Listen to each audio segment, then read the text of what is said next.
Good afternoon, everyone. Today is Friday of the fifth week of Easter. Isn't this a beautiful day? Praise God for this weather. More like May weather, right? Thanks for joining us on YouTube and on our Facebook account for these afternoon reflections. It's nice that we get together and talk about our Catholic faith, which we love so very much. And thank you for joining in on the Masses as well. We celebrate Mass every day here at 9 o'clock at St. Mary, so I hope that you're able to join in for daily Mass, and Sunday Mass is at 10 o'clock. So I hope you're able to join us in Holy Mass. But thank you for joining us in these reflections. I talked about the diaconate, and I had two parts of the diaconate because there's a lot to talk about when someone feels that they're called to the diaconate. A man is called to the diaconate, and that is the permanent deacons I'm referring to.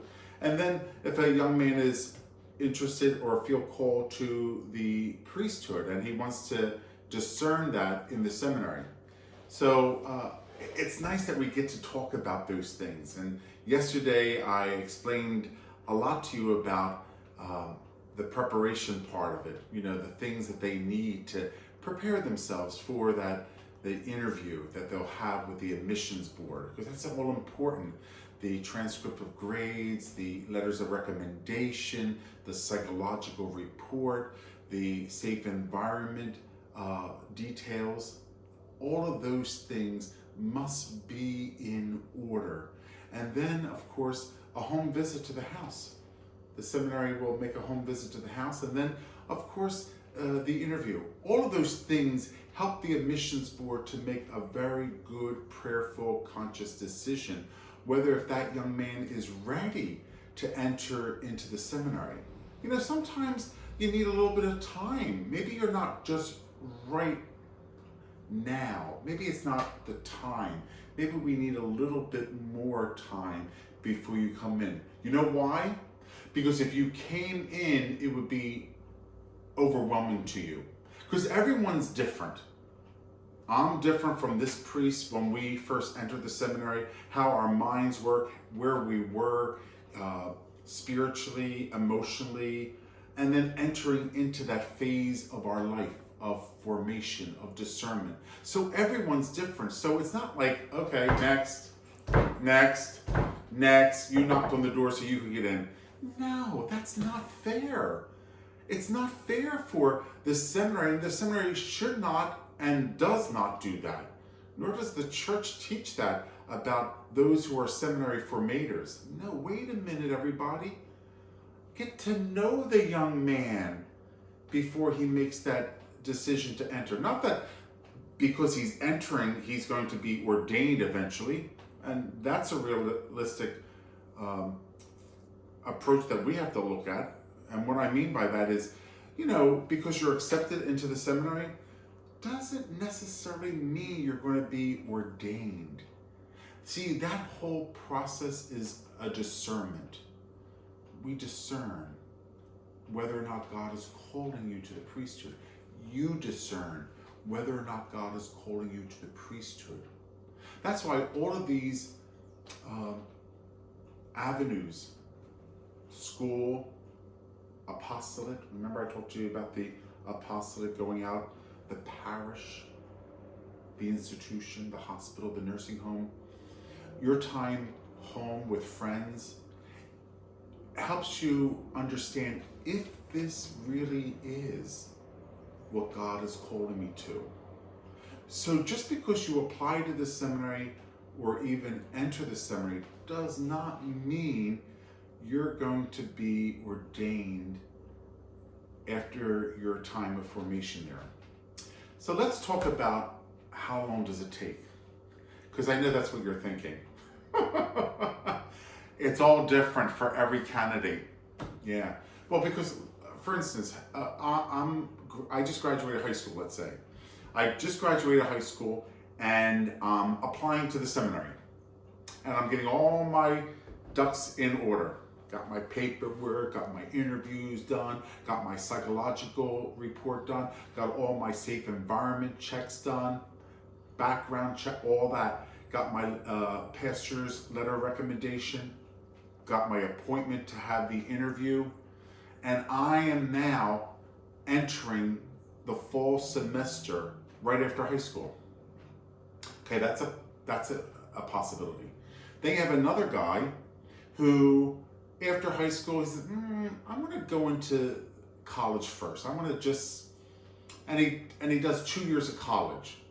And after the second year of college, he's like, I don't want to go on with this. I want to go into the seminary. I should have done it earlier, but I'm glad I waited and gave myself 2 years just to think about it. But you know what? It's right. I want to enter now. So he does 2 years of college. Let's say he went to St. Joe's or Villanova.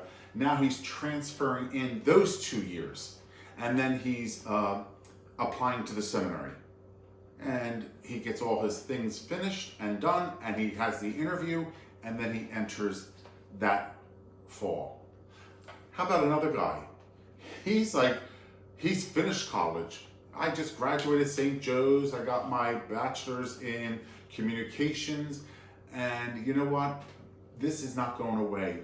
This feeling, this call, this God whispering, tugging at my heart, go to the seminary. Go to the seminary, go to the seminary.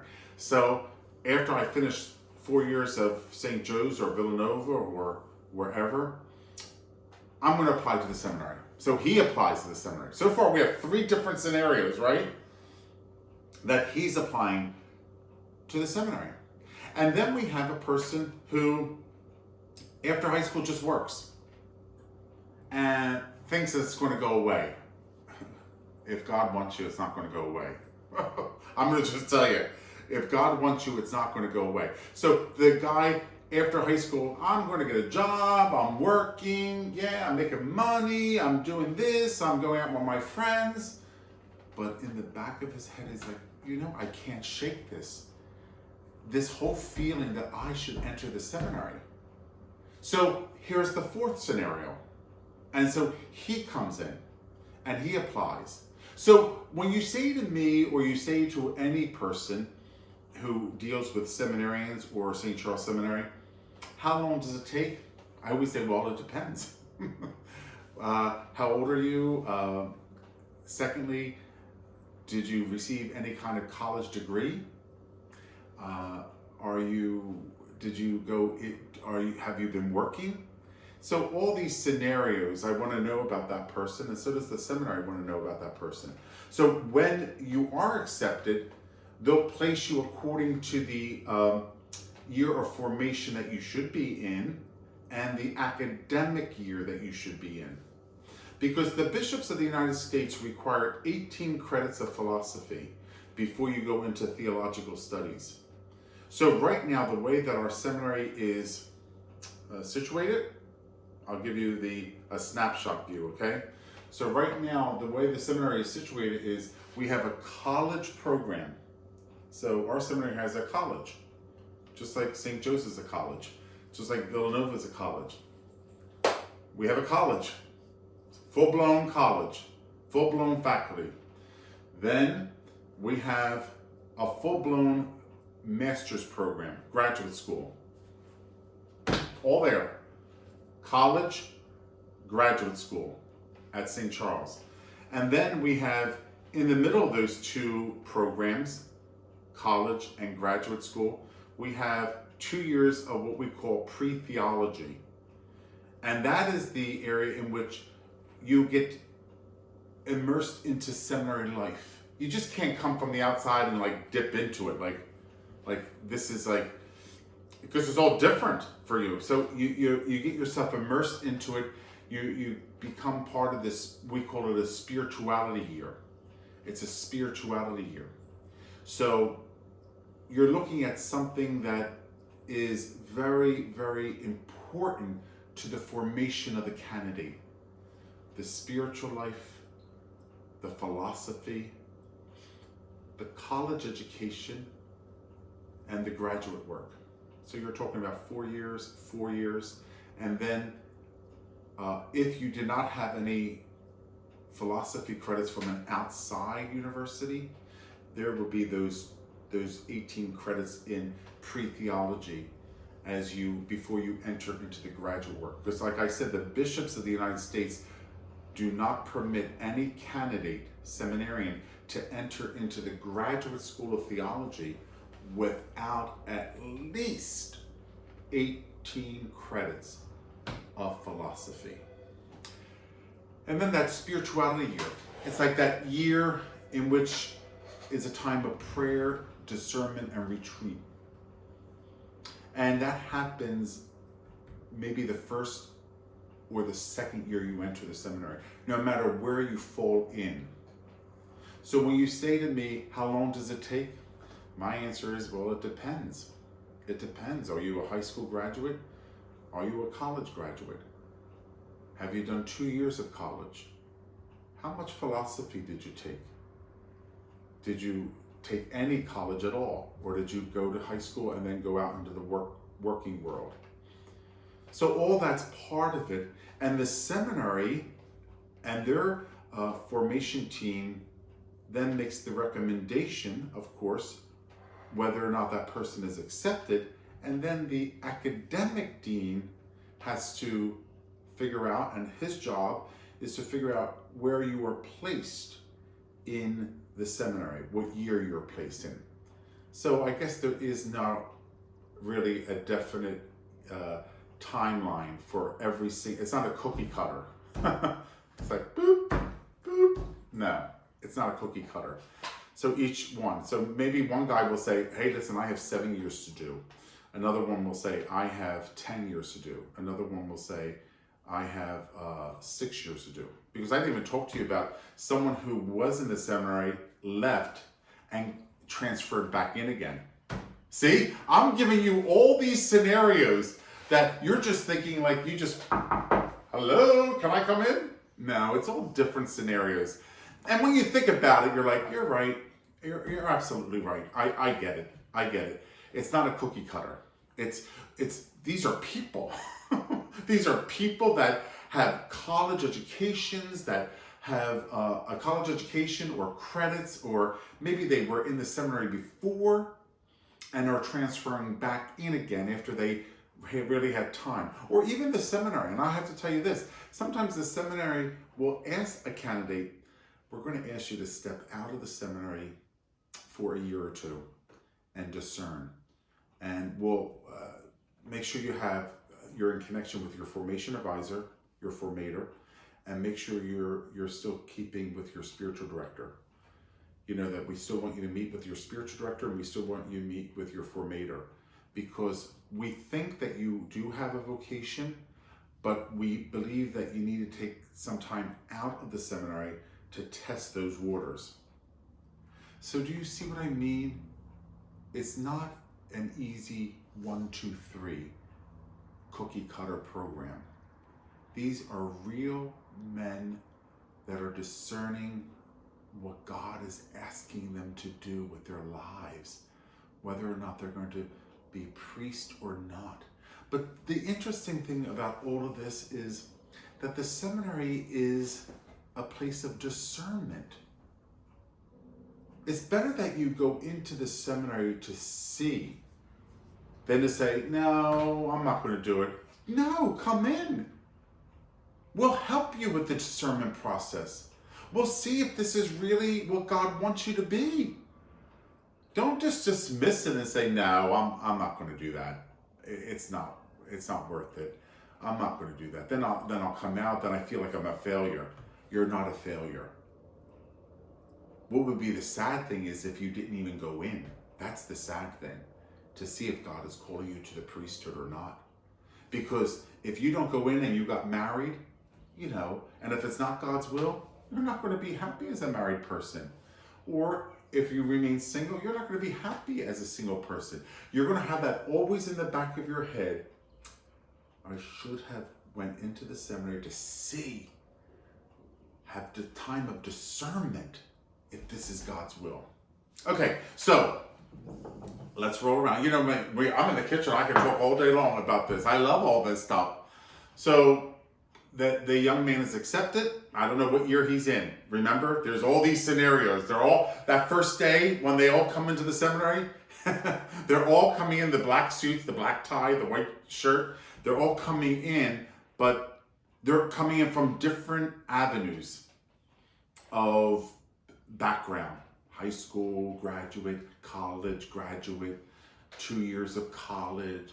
I was in the seminary before, but I took a break and now I'm coming back in again.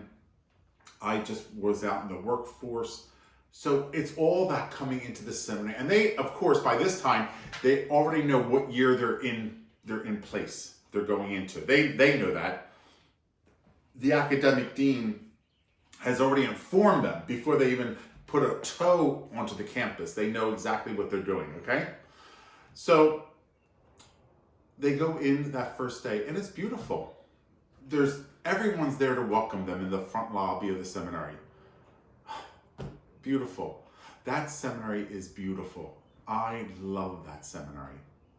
Anyone who talks to me will know that I love that seminary. I spent 7 years of my life there. And I'm not saying it was easy. I'm not saying that it was not challenging. It was all of that. And at the same time, it was beautiful. I'm happy that the seminary gave me a wonderful education to be the priest that I am today. And not only an education, but my formation to be formed as a priest. I can't thank them enough. Priceless. So they go in and they're welcomed by everyone, the rector, the deans, the seminarian, the students. They go in like any other registration. They go to tables and pick up their packet. They go to an orientation. Mom and dad are invited. You know, it's not like 50 years ago where it's like, enter, close the door, bye mom, bye dad.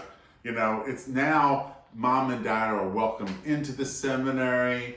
You know, sit down, have a cup of coffee, go over to this talk, go over to that talk. Because there's a talk for mom and dad too. Because mom and dad want to know. Mom and dad want to know, like, what's happening to my son? Will I ever see him again? My mom and dad, well, more my mom, the Italian mother, is like, am I going to see you again? Like, you know, will I ever see you? I said, Mom, of course. You'll see me more than you'll see my brother and my sister. Because I'll be home. They'll be taking care of their families, I'll be home on Christmas break. I'll be home on Easter break. I'll be home on what they call a rector's holiday, which is like a president's holiday, that a long weekend. So yes, but anyway, mom and dad come with you and get yourself all situated. You know where your room is, what dormitory you're going to be in, your key to your dorm room, and all that. You've set up all that. Now when I was in the seminary, there were 2 cells or 2 rooms. You know, we say cells. Do you know why? Because they're small rooms. We give them the word cells. Now the rooms, when they renovated the seminary, the room for the seminarians is 1 room but bigger.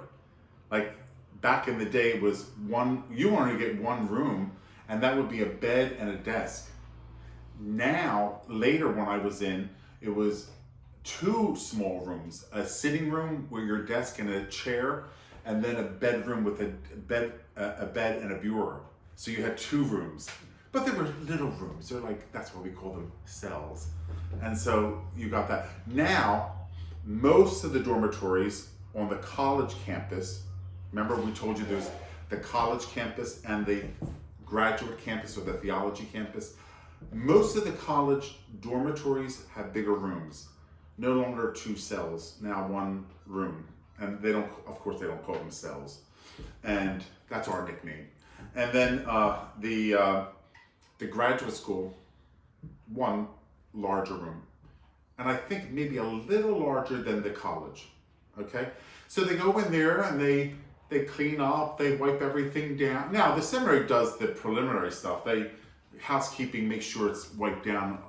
But you have to go in and, now coming from an Italian family, you know, my aunt, my mother, they're like washing everything, washing the mattress and doing this and cleaning the floor and all that.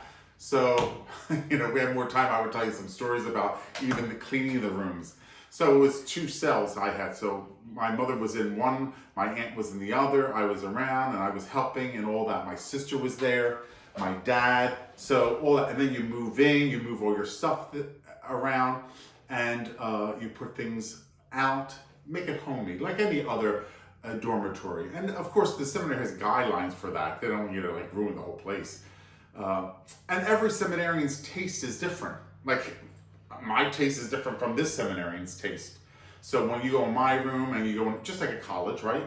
You go in your friend's room and it's different. So anyway, and then you get yourself unpacked. They tell you exactly what to bring. Exactly what to bring. What you need, sheets for the bed, pillowcases, towels, you know, your own toiletries, your suit, your outfit, your shoes. You know, our basic color is black. I don't know if you know that. So black shoes, black socks, black belt, black pants, white shirt, black tie, suit jacket, black raincoat, black umbrella, you know. So all of that kind of stuff, that's all listed for them. Itemized, itemized. Do you know when I was entering the seminary, I don't know if you know this, my mother and her friends gave me a shower. They did! I was outside, my mother says, you better come home because I have to talk to you or something. So I came home and she goes, oh, meet me in Pat's house, which was our next door neighbor. So I opened the door and I went in because we didn't knock or anything. We just walked in people's houses because we were neighbors. And all there is all these people saying, surprise! I'm like, what? And they bought me all those things that I needed for the seminary. Because they were saying to my mother, you don't do that. Well, I'll get his umbrella, I'll get his shoes, I'll get his raincoat, yeah, I'll get the towels, I'll get the sheet and the pillowcases. They all came to that house and we had food and cake, just like a shower. And they had all that for me. Wasn't that wonderful?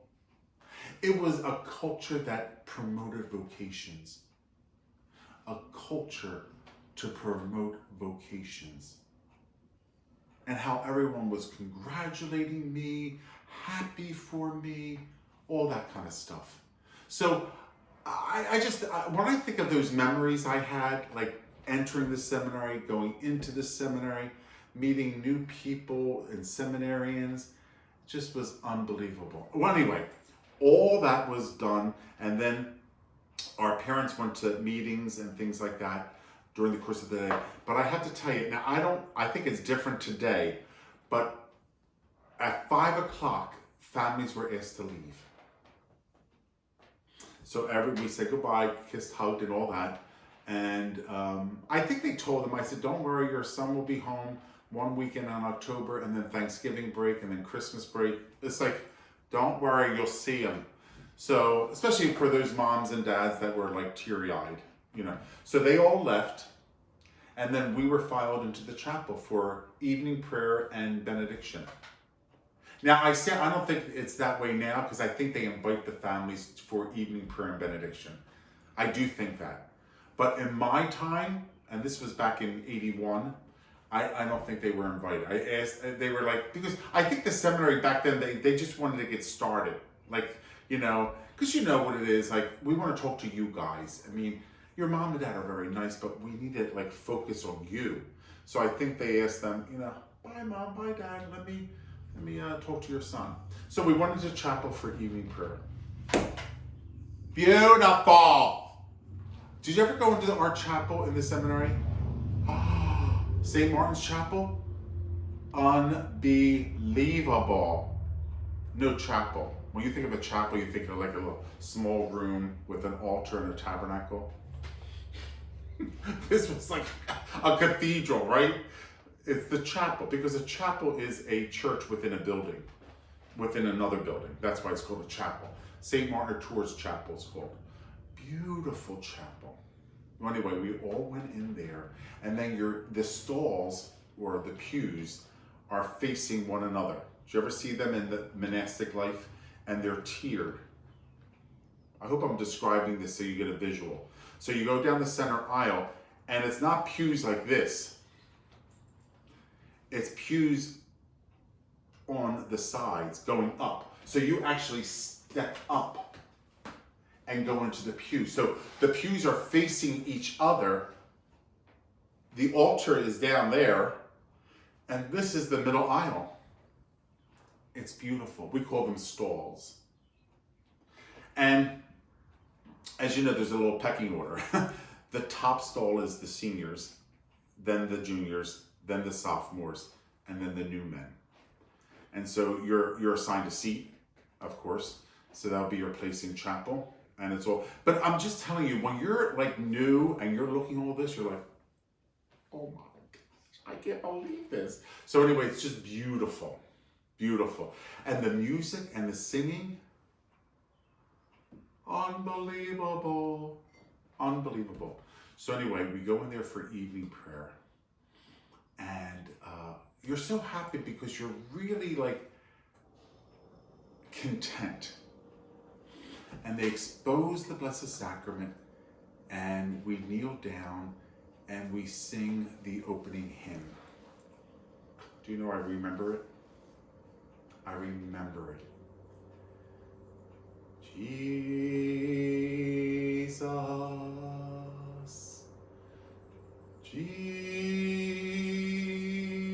Jesus, let all creation bend the knee to the Lord. I remember, first day of the summer, I remember that hymn. It's embedded in my head as I'm looking at the Eucharistic Lord. Unbelievable. And from that point on, after evening prayer and benediction, of course, the rector addresses the new men, welcomes all of us to the seminary, and he says, welcome to the house. We call, internally, we call the seminary the house. Like, I'll meet you in the center of the house. I'll meet you by the refectory. The refectory is the dining room. That's the word. So there's certain words that we use in the seminary that you might not hear outside. It's like the army or the military. They have certain words that they use, but they all know that language. It's like an internal language. So I'll be defining it for you as we go along. And then after that, we went to the refectory, which is the dining room, and had dinner. And just the dining room it's a large dining room, and it's just wonderful. I think that night seminarians served you. You're assigned a table and you serve the other seminarians. Usually it's buffet. You go up to the counter and you get your food and bring your tray back to the table. But I think that night it was buffet style. Sit down dinner. And it was beautiful. It was very, very nice. Well, that's enough for today, because I just need to set you up, and then we'll talk about then going into the seminary, the classes that you take, and then certain ceremonies that are part of formation that the seminarian is involved. Okay? Have a wonderful weekend.